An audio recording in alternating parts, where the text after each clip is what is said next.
வணக்கம். புதிய வாசிப்பு புதிய சிந்தனை நிகழ்ச்சிக்கு வரவேற்கிறோம். இன்றைய நிகழ்ச்சியில தினமணி பத்திரிகையின் கட்டுரையை பார்க்க இருக்கிறோம். திசை தெரியாமல் பயணிக்கும் அண்ணாமலை பல்கலைக்கழகம் என்று தலைப்பிட்டு இந்த கட்டுரை எழுதப்பட்டிருக்கு. திரு ஜி சுந்தரராசன் இந்த கட்டுரையை எழுதியிருக்கிறார். வாதிப்பதற்காக அரங்கத்திற்கு கல்வியாளர் திரு பிரின்ஸ் கஜேந்திர பாபு வந்திருக்காங்க. வணக்கம். வணக்கம். அண்ணாமலை பல்கலைக்கழகத்தில் என்னெல்லாம் நிர்வாக ரீதியாக சிக்கல்கள் இருக்கு அப்படின்னு இந்த கட்டுரை பேசுது. முதல்ல எவ்வளவு பாரம்பரியமானது இந்த பல்கலைக்கழகம், அந்த புரிதலோடு இந்த உரையாடலை தொடங்கலாம்னு நினைக்கிறேன். பெண் கல்விக்கு முக்கியத்துவம் கொடுக்கணும் அப்படின்ற ஒரு எண்ணத்தில் ஒரு பள்ளிக்கூடமாக தொடங்கி பிறகு பல்கலைக்கழகமாக உருவெடுத்து தமிழுக்காக, தமிழ் வளர்ச்சிக்காக, தமிழர் நலனுக்காக என்று ஒரு தனியாரால் தொடங்கப்பட்ட ஒரு பல்கலைக்கழகம் அப்படின்றது தான். அந்த பல்கலைக்கழகம் இன்றைக்கு திருப்புமுனை போராட்டங்கள் அப்படின்னு சொல்லப்படுற தமிழ்நாட்டினுடைய திருப்புமுனை போராட்டங்களாக இருக்கக்கூடிய மொழி சார்ந்த போராட்டம், ஹிந்தி எதிர்ப்பு போராட்டம், இதற்களமாக அந்த பல்கலைக்கழகம் விளங்கி இருக்கு. ரொம்ப குறிப்பாக சொல்லணும்னா, உலக போர் நடந்துக்கிட்டு இருக்கும் பொழுது அன்றைக்கு கே முத்தையா என்பவர் மாணவர் பேரவை தலைவராக இருக்கிறார். அவர் போருக்கு எதிராக ஒரு தீர்மானத்தை கொண்டு வரணும், அதுக்காக பேரவையை கூட்டணும் அப்படின்னு சொல்லி துணைவேந்தர்கிட்ட மாணவர் பேரவை சார்பாக கடிதம் கொடுக்குறாங்க. போருக்கு எதிராக தீர்மானம் என்றால் அனுமதி கொடுக்க முடியாது, பேரவையை கூட்ட அனுமதி கொடுக்க முடியாதுன்னு சொல்லிடுறாங்க. உடனே அவர் மாணவர் பேரவை தலைவராக இருந்த கே முத்தையாவங்க இன்னொரு கடிதத்தை அடுத்த நாள் கொடுறாங்க. நாங்கள் போரை ஆதரித்து நாங்கள் தீர்மானத்தை கொண்டு வரோம்னு சொன்ன உடனே அனுமதி கொடுக்குறாங்க. போரை ஆதரித்து முத்தையா அவர்கள் தீர்மானத்தை கொண்டு வர அந்த தீர்மானத்தை மாணவர்கள் வாக்களித்து தோற்கடிக்கிறாங்க. ஆக மாணவர்கள் போரை எதிர்க்கிறாங்கன்னு இந்த அளவிற்கு கூர்மையாக மாணவர்கள் செயல்பட்ட ஒரு அரசியல் புரிதலோடு அரசியல் களமாக இருந்து திராவிட இயக்கத்திற்கு திராவிட முன்னேற்ற கழகம், அனைத்து இந்திய அண்ணா திராவிட முன்னேற்ற கழகத்துடைய முக்கியமான தலைவர்கள் எடுத்துக்கிட்டால் அவங்கெல்லாம் அண்ணாமலை பல்கலைக்கழகத்திலேருந்து வந்தவங்க. எனவே அண்ணாமலை பல்கலைக்கழகன்றதை நம்ம ஒரு சாதாரண ஒரு பல்கலைக்கழகம் பார்க்க முடியாது.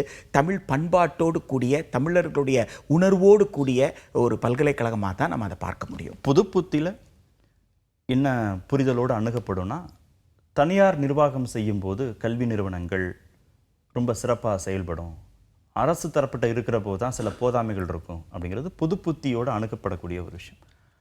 அப்படி தனியாரால் தொடங்கப்பட்ட இந்த பல்கலைக்கழகத்தில் சரிவுங்கிறது எந்த புள்ளியிலிருந்து தொடங்குது? தமிழ்நாட்டில் இருக்கிற, இந்தியாவில் இருக்கிற பல கல்வி நிறுவனங்களை நம்ம எடுத்துட்டோம்னா, ஒரு கட்டத்தில் தொடங்கும் பொழுது அது பிடி தியாகராயராக இருக்கலாம், சேப்ப முதலியாராக இருக்கலாம், இன்னும் பலர் இருக்கலாம். இவங்கெல்லாம் தொடக்கத்தில் தங்களுடைய சொத்தை கொடுத்தாங்க. வேற எந்த எதிர்பார்ப்பும் அவங்க கிட்ட கிடையாது. பிள்ளைங்க படிக்கணுன்றதை தவிர பள்ளிக்கூடங்களும் அப்படித்தான். இப்போ தனியார்ன்றது பேர் தான் தனியாரை தவிர மற்றது எல்லாமே கட்டணம் இல்லாமல் படிக்க முடியும் அப்படின்ற அளவில் தான் அன்றைய காலகட்டத்தில் இருந்த தனியார் நிறுவனங்கள் அப்படின்னு சொல்லி. ஒரு கட்டத்திற்கு மேலே நிர்வாக சீர்கேடு நடக்க ஆரம்பித்தது. ஊழல்கள் பல நடந்ததாகவும், நியமனத்தில் இருந்து மாணவர்கள் சேர்க்கையிலிருந்து எல்லாவற்றிலுமே பெரிய அளவுக்கு விரிவடைகின்ற போது அன்றைய சூழலும் அப்படிப்பட்ட சூழலாக இருந்ததுனால அந்த தொடங்கியவர்களுக்கு இருந்த அதே உறவு அவங்களுடைய வம்சாவளியினராக இருந்தால் கூட அவர்களுக்கு அந்த கட்டுப்பாடு இல்லாமல் போனது. அந்த கட்டுப்பாடு நேரடியாக இல்லாமல் போனதனுடைய விளைவு அங்கே சிக்கல்கள் ஏற்பட, அந்த சிக்கல்களை சரி செய்வதற்கு அரசு நிர்வாகத்தை கையில் எடுத்தது. 2013 தான் முன்னாள் முதல்வர் திருமிகு ஜெயலலிதா முன்னாள் தலைமைச் செயலாளர் திரு சிவதாஸ் மீனாவை சிறப்பு அதிகாரியாக நியமனம் செய்து அரசின் கட்டுப்பாட்டின் கீழ் கொண்டு வந்து அதை ஒழுங்குபடுத்தணும்னு தொடங்குறாரு. ஆனால் 15 ஆண்டுகளுக்கு மேலே ஆயிடுச்சு, ஆனாலும் கூட இல்லை, சரி வரல அப்படின்னு நிர்வாக ரீதியாக பல குறைபாடுகள் சொல்லப்படுது. அது அண்ணாமலை பல்கலைக்கழகத்திற்கு மட்டும் பொருந்துமா என்பதுதான் இன்றைக்கு நம்ம முன்னாடி இருக்கிற மிகப்பெரிய சிக்கல். சென்னை பல்கலைக்கழகத்திற்கு கூட அது பொருந்தும். அதாவது சென்னை பல்கலைக்கழகம் அரசே தொடங்கி பிரிட்டிஷ் ஏகாதிபத்தியத்தின் கீழ் இந்தியா இருக்கும் பொழுதே உருவாக்கப்பட்ட ஒரு பல்கலைக்கழகம். அதற்கு பிறகு விடுதலையான பிறகு அரசினுடைய பல்கலைக்கழகமாக செயல்படுது. அதற்கு பிறகு அண்ணா பல்கலைக்கழகம் என்று தமிழ்நாடு அரசிடம் 21 பல்கலைக்கழகங்கள் இருக்குது அப்படின்னு சொன்னால், பெரும் பகுதி பல்கலைக்கழகங்கள் இன்றைக்கு நிதி சிக்கல்ல தவித்து கொண்டிருக்கிறது. அதாவது பல்கலைக்கழகம் அரசுக்கு சொந்தம் அப்படின்னு சொன்ன பிறகு அப்போ பணம் யார் கொடுக்கறதுன்ற கேள்வி வருது. நம்ம எல்லாருக்கும் நல்லா தெரியும், ஜிஎஸ்டி ரெஜிம் வந்த பிறகு டாக்ஸ் வரியினுடைய தன்மை மாறி போச்சு. அப்போது வரியை பெரும்பகுதி யார் வசூல் செய்கிறாங்கன்னா ஒன்றிய அரசு கொடுக்குறாங்க, வசூல் செய்கிறாங்க. அப்போ ஒன்றிய அரசு கொடுக்கக்கூடிய நிதியில் தான் மாநில அரசு செயல்பட முடியுன்ற ஒரு நிர்பந்தம் இருக்கிறத நாம் மறுக்கலை. அது இருந்தாலும் நீங்கள் உயர்கல்விக்கு பணம் கொடுக்கறதுக்கு பணம் இல்லை அப்படின்னு சொன்னால் மக்கள்கிட்ட கேட்கணும், எங்களுக்கு வரி பத்தலை அப்படின்னு சொல்லி நீங்கள் வேறு வகையில். இப்போ கொரோனா காலத்துலலாம் எப்படி நம்ம நிதி திரட்டணுமோ அப்படி கல்விக்காக நிதியை கூட திரட்டலாம். ஆனால் 100 ரூபா கொடுக்க வேண்டிய இடத்துல 10 ரூபா கொடுப்பேன்னா எப்படி, 15 ரூபா கொடுப்பா, அப்போ மிச்சம் இருக்கிற பணத்தை யார் கொடுப்பாங்க? இப்போ நீங்கள் சொன்ன அந்த காலகட்டத்தில் தமிழ்நாட்டில் இருக்கிற அரசு பல்கலைக்கழகங்கள் குறிப்பாக 2014 ஒரு சிக்கல், கொஞ்சம் கொஞ்சமாக மானியங்கள் நிறுத்தப்பட்டுக்கிட்டே வந்தது. ஆய்வு மாணவர்களுக்கு இருக்கிற மானியங்கள் நிறுத்தப்பட்டது. நிறுவனத்தினுடைய ஆய்வுகள்னு இருக்கு இல்லைங்களா, இது பல்கலைக்கழக மானிய குழு மூலமாக வரக்கூடிய நிதிகள், பல்கலைக்கழக மானிய குழு மூலமாக ஒன்றிய அரசு கொடுக்க வேண்டிய நிதிகள் படிப்படியாக இது எல்லோருக்கும் தெரிந்த விஷயம்தான். நான் அதையெல்லாம் கடந்து நான் என்ன கேட்குறேன், அந்த பக்கத்திலிருந்து நெருக்கடி வருது அப்படின்னு சொன்னால் இந்த பக்கத்திலிருந்து நாம கூடுதலா இல்ல பலம் சேர்க்கணும். அப்போ நாம நிதியை கொடுக்காம இருந்தா அந்த பல்கலைக்கழகம் என்ன ஆகும்? ஆனா இது நேரடியாக கல்வி கட்டமைப்பை பாதிக்கிற விஷயமா மாறிடுச்சு. நேரடியா மாணவர்களை பாதிப்பது, அடுத்த தலைமுறைக்கு சிறந்த ஆய்வுகள் வருவது சிக்கலாகும்.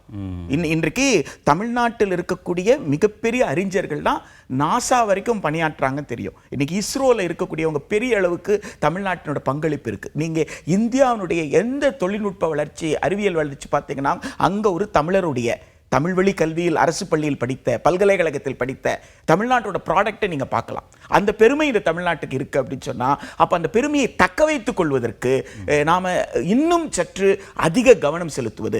உதாரணத்துக்கு பல்கலைக்கழகத்தில் ஒரு பல்கலைக்கழகத்துக்கு ஒரு ஆசிரியரை நியமிக்கிறாங்க அல்லது ஒரு ஊழியரை நியமிக்கிறாங்கன்னா அந்த பல்கலைக்கழகம் தனக்கு தேவையான மாதிரி ஆசிரியரை நியமித்துக் கொண்டிருக்கும், ஊழியரை நியமித்துக் கொண்டு அந்த ஊழியருக்கு எந்த மாதிரி ஊதியம் கொடுக்கணுமோ கொடுத்துருக்கோம்.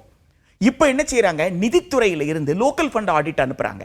அவங்க என்ன சொல்றாங்கன்னா, இதே போஸ்ட் அங்க இருக்கு அரசு துறையில், இன்னொரு துறையில அங்க இவ்வளவு சம்பளம் தான் கொடுக்குறாங்க, நீங்க எப்படி இவ்வளவு அதிகமா சம்பளம் கொடுப்பீங்க அப்படின்றாங்க. இது அட்டானமி, இது என்னுடைய தன்னாட்சி, எனக்கு தேவையான ஊழியர் இதே லேப் அசிஸ்டன்ட் தான். அந்த லேப் அசிஸ்டன்ட் தன்மை வேறு துறையில பணியாற்றும் போது வேற மாதிரி இருக்கும். இங்க மாணவர்களோடு அவர் ஊடாட வேண்டியது இருக்கு. இவர் தன்மை வேற, என் தன்மைக்கு தகுந்தாற் போல நான் சம்பளம் கொடுக்குறேன்னா அது எப்படி சிக்கலா இருக்க முடியும்? சரி, அதை ஒரு சிக்கலா பார்த்தா கூட நீங்க என்ன சொல்லலாம், நிதி நெருக்கடி இருப்பதனால நீங்க நிதியை கொஞ்சம், சம்பளத்தை கொஞ்சம் குறைச்சிக்கோங்க, இனிமேல வரக்கூடிய அப்பாயின்மெண்ட்டுக்கு அது பண்ணுங்கன்னு சொல்லி இதுவரைக்கும் நீங்க கொடுக்கணும்ல. இப்படி பல காரணங்களை கண்டுபிடிச்சு இவங்க ஆடிட் ஃபண்ட்ல இருந்து அப்ஜெக்ஷன் ரைஸ் பண்ண வேண்டியது, ஏதாவது ஒரு ஆட்சேபனை, அந்த ஆட்சேபனை வச்சுக்கிட்டு இவங்க நிதி கொடுக்கறத குறைக்க வேண்டியது.